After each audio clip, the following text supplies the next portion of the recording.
It's a new year, and that means new smartphones. Guys, it's so exciting to be looking forward to all of these new phones, and there's just too many to keep track of. Every manufacturer wants to release their own version, their own design, and in this video I wanted to bring that all together and show you the best of 2017, what we have to look forward to. The Samsung Galaxy S8 and Samsung Galaxy S8 Plus. Now these are the two phones I am most excited about going into 2017. Samsung is always on top of their game, introducing new technologies, especially when Apple doesn't choose to release them. Apple holds on to them for years and years and years, but Samsung is like, here, take it all now. We're gonna give you all of it. So for this year, the Samsung Galaxy S8 is going to be getting even bigger. The display is increasing in size, but bezels are shrinking. The war on bezels is going strong, and Samsung is winning that one, and I'm so happy for it. And although we won't be receiving 4K resolution on this phone, there will be other improvements, such as the P3 color gamut on the display, also a new RGB pixel structure, which means you'll get more vivid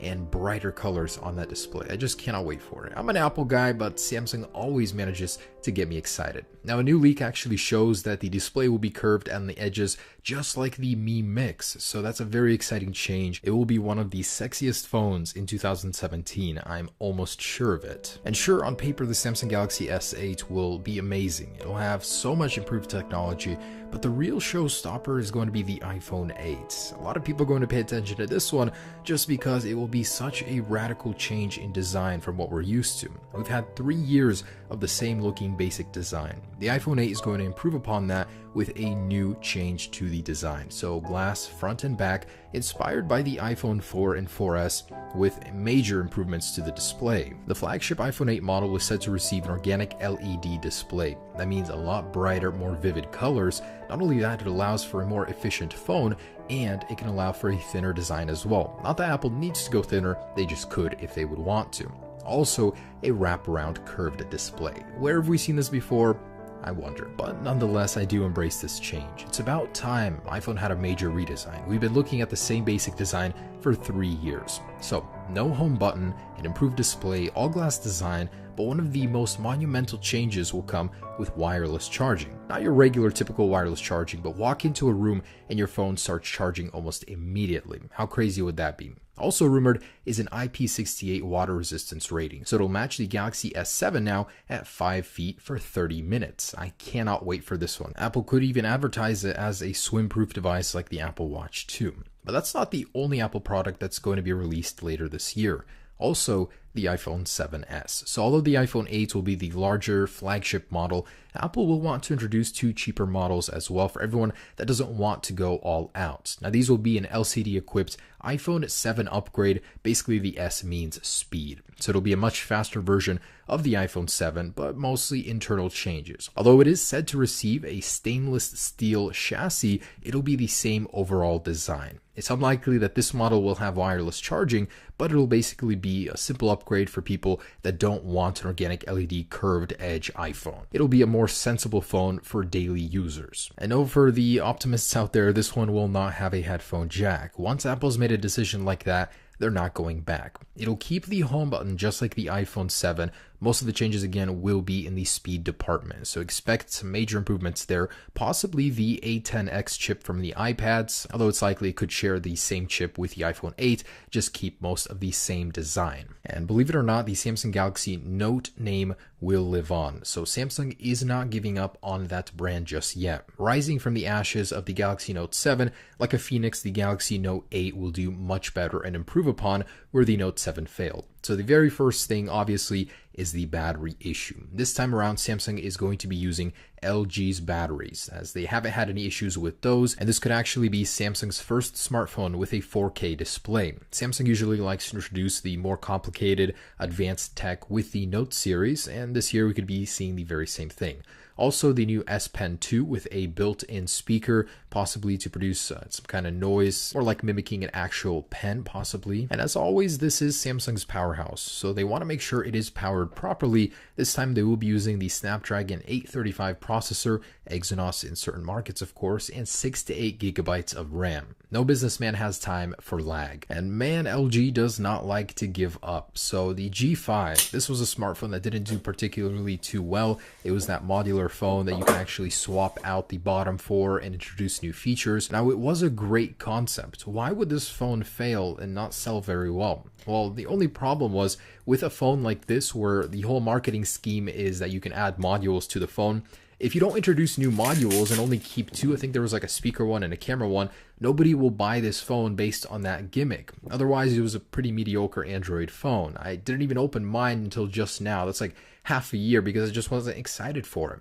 With the G6, LG is looking to fix that and stop thinking outside the box. Basically think like every other smartphone manufacturer. We're going to be seeing a huge trend in front and back made of glass, and that's exactly what the LG is going to do. This leaked concept is what it's going to look like, very similar to the G5, just with a more glass design. Wireless charging, Snapdragon 835 is included. And that brings me to the Google Pixel 2. So the Google Pixel 1 was a fantastic phone. At its core, it was one of the best Android phones ever. It was just lacking some hardware features that even the iPhone has, such as IP67 water resistance at the minimum. The camera was fantastic. That was a big plus to Google. But later this year, the Google Pixel 2 is said to be shipping with a dual camera sensor, as that is superior. It's going to have IP68 water resistance as well, as the first one didn't, and an all-glass design to allow for wireless charging, and very possible a QHD display. So although the Google Pixel 1 was great,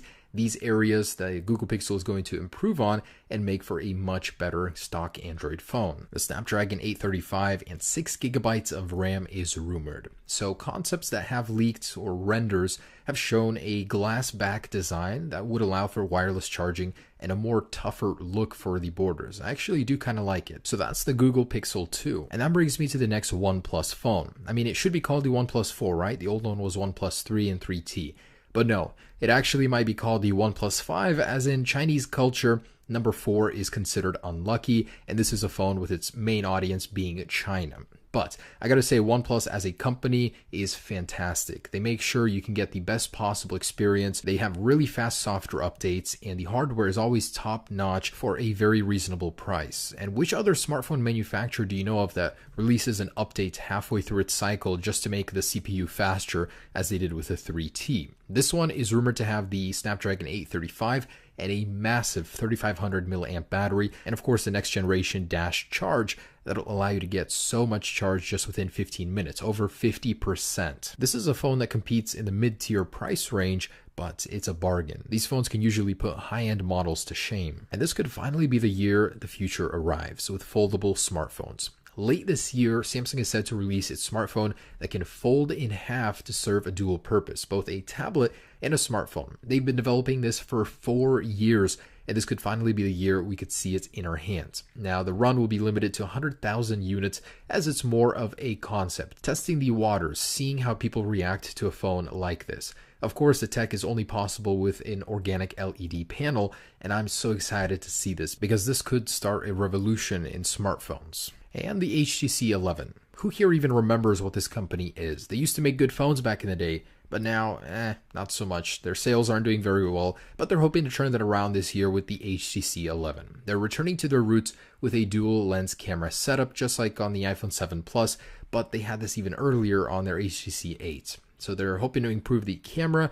The design itself could have a wireless charging compatible back with a glass design, and in general, they will be evolving the design that they had before. This is a leaked concept of the HTC 11. Nokia. Look who's back. They finally decided to pull their head out of Microsoft's ass and release a real Android phone. It's no wonder this thing sold out within a minute when it went on sale in Chinese markets. Now, this is a budget phone. It's about $250.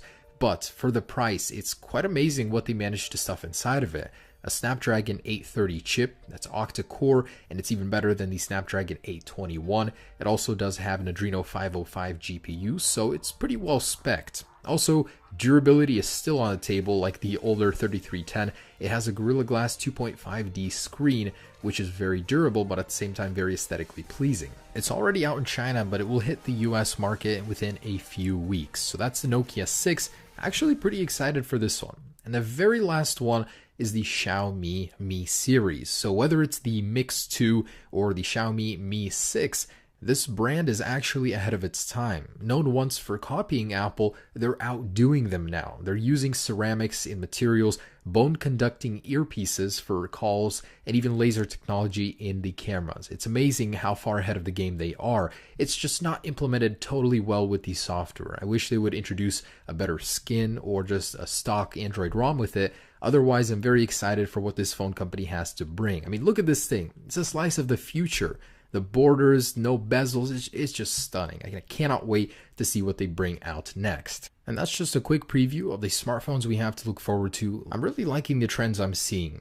Water resistance, wireless charging, larger displays, less bezels, and a huge increase in speed. So I cannot wait to share all of these with you on my channel. Stay tuned for all of that, and I hope you enjoyed this video.